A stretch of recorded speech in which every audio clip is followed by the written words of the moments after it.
Once again, good morning friends. Welcome to the video series lectures of Operating System subject, Semester 3, Diploma Computer Engineering. Once again, myself A.K. Panchasra, lecturer in Shivsha Polytechnic, Surendranagar. Welcome you all. Friends, again today we will learn about the types of operating system. In the last lecture, what we have discussed, we have studied about the batch operating system, and today we are going to learn the multi-programming operating system. So friends, let us start multi-programming operating system. Friends, as we can see in the figure, there is job 1, job 2, job 3 and job 4, and there is an operating system. So friends, this is the image of main memory. In that there is an operating system and there are 4 different jobs. So these 4 different jobs can be considered as program or processes. Means what? In case of batch operating system, there was operating system and there was only one job at a time in the main memory. While in case of multi-programming operating system, in main memory we can have more than one processes or more than one programs can be resided in main memory at the same time. In case of multi-programming operating system, ability to run more than one program concurrently. Concurrently means મિત્રો અહીંયા આપણે આનું understanding સમજશું એકી સાથે. એકી સાથેનો મતલબ કેવો છે કે મેઇન મેમરીની અંદર એક કરતાં વધારે પ્રોસેસ રિસાઇડ થયેલી હશે અને એવી ઓપરેટિંગ સિસ્ટમ કે જે એકી સાથે એક કરતાં વધારે પ્રોસેસ અથવા પ્રોગ્રામને એક્ઝિક્યુટ કરી શકે છે અથવા તો રન કરી શકે છે, એવી એબિલિટી છે એ ઓપરેટિંગ સિસ્ટમને કહેવામાં આવે છે multi programming operating system. More than one program can be loaded into main memory simultaneously. Friends, as we can see in the figure, there are job 1, 2, 3 and 4. So simultaneously we are having 4 different jobs or 4 different processes along with the operating system inside the main memory. Friends, again I repeat here, main memory, that is nothing but the RAM, and the full form of RAM is random access memory. Memory is shared between OS and such programs or processes. So here again in figure we can see there is a main memory of size say 512 MB. So total size of main memory is 512 MB. So this 512 MB main memory is shared among these 4 different jobs and operating system. Multi-programming operating system can also be considered as a multitasking. Why it is also called multitasking? Because we are executing more than one program or task inside our computer system. It improves system throughput and resource utilization. Friends, here we can see system throughput is a drawback of batch operating system. In case of batch operating system, there was a low throughput. So the drawback of batch operating system is overcome in case of multi-programming operating system. And we can use the maximum resource like CPU in case of multi-programming operating system. So this is the beauty, or we can say advantage part of the multi-programming operating system. Friends, as we can see in the figure, there are total 3 programs are there: program A, program B, program C. As we can see, this is the timeline.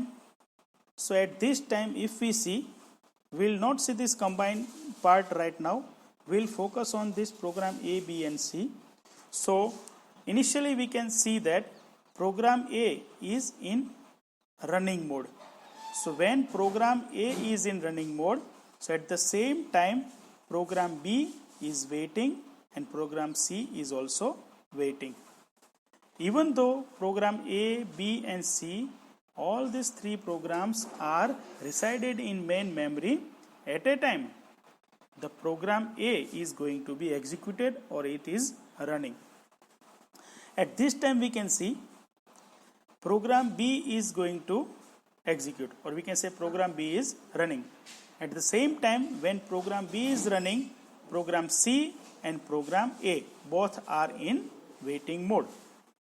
Same for program C. At this time, as we can see, program C is running, so at the same time program B and program A both are in waiting mode.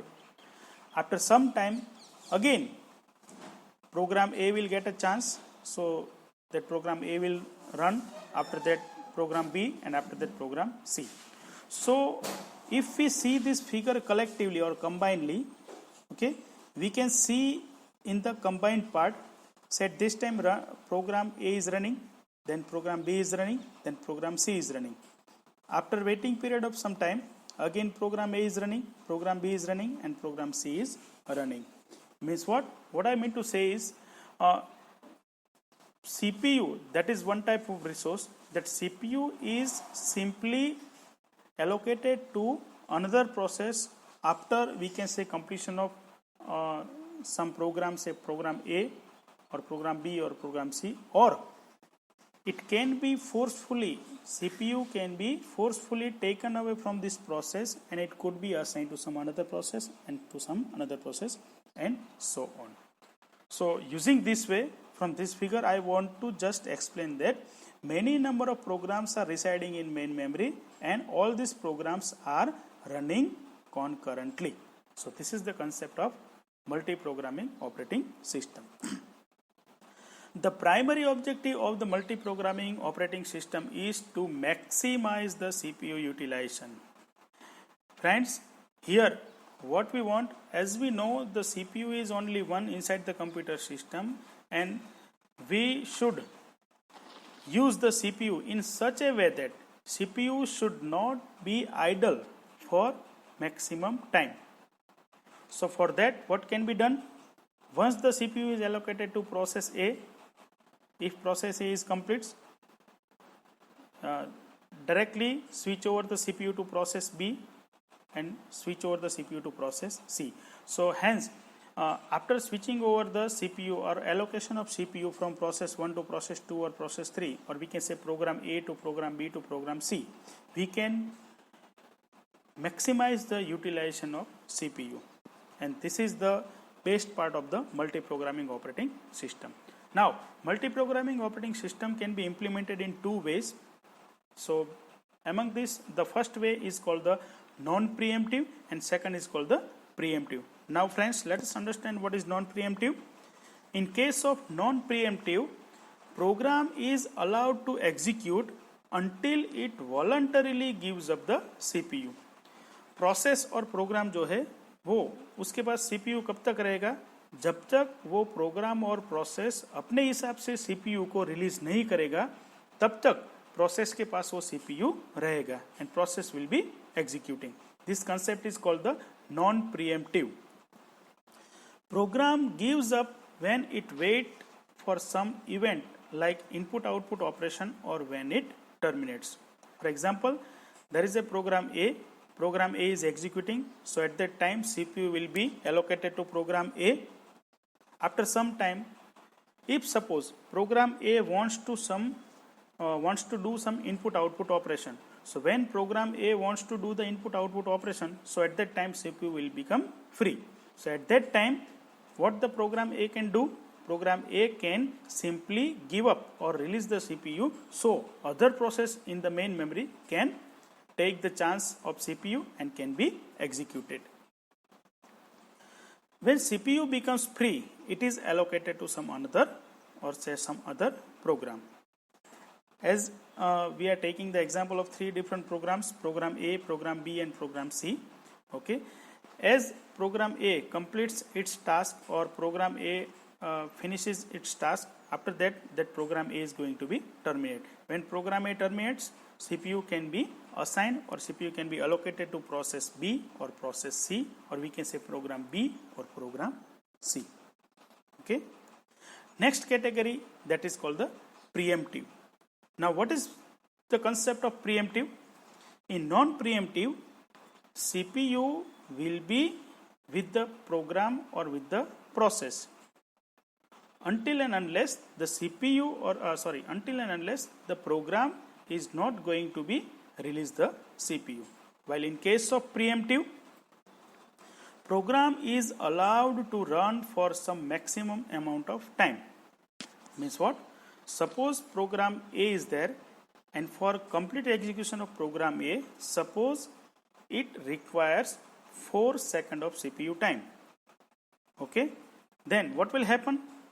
If we are using the preemptive concept, or say if operating system is using the preemptive concept, so in case of preemptive concept, suppose 1 second of CPU will be allocated to each and every program available inside the main memory. So for that, even though process A wants to execute for 4 seconds of CPU, the CPU will be allocated to program A only for say 2 seconds. So what will happen after 2 seconds? The 50% of execution of program A is going to be complete, but rest of the 50%, say 2 seconds, will not be executed because CPU will be forcefully taken away from the program A and it will given, or we can say allocated to program B. So now that is a turn of program B to execute. So CPU will be allocated to program B again for 2 seconds. So now when program A will finish its task, when second time the program A will be allocated CPU, so at that time rest of the 2 seconds will be executed by the program A, and hence the program A is going to be terminated. So using this way, with the help of preemptive concept, CPU will be forcefully taken away from the one program and can be allocated to some another program.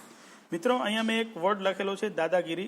A word ફક્ત ને ફક્ત આપણે understanding માટે છે, સમજવા માટે છે. દાદાગીરીનો મતલબ કેવો છે કે ઓપરેટિંગ સિસ્ટમ પોતે એવી દાદાગીરી કરશે કે કોઈ પણ પ્રોગ્રામ અથવા કોઈ પણ પ્રોસેસને અમુક સમય કરતાં વધારે સમય સુધી CPU એક્ઝિક્યુટ કરવા દેશે નહીં. અહીંયા મિત્રો ઓપરેટિંગ સિસ્ટમની પોતાની જ દાદાગીરી છે. એ કન્સેપ્ટને આપણે કહીએ છીએ preemptive. After then, CPU is forcibly taken away from the program.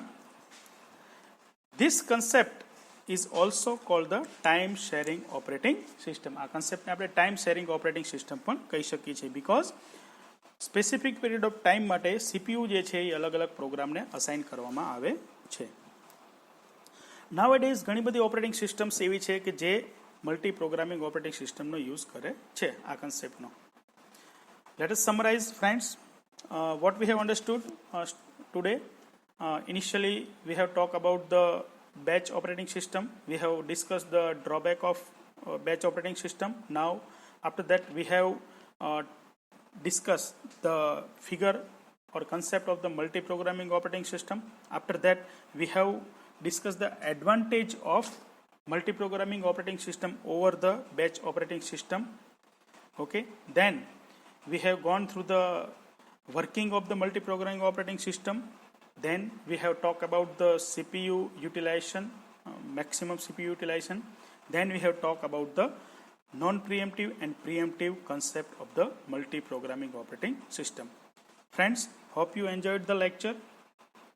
I hope you understood very well. Even though you are having any queries regarding this, you can contact me. You are free to ask. Next operating system, that is the time sharing operating system, that will cover in the next lecture. So stay safe, stay home. Thank you all.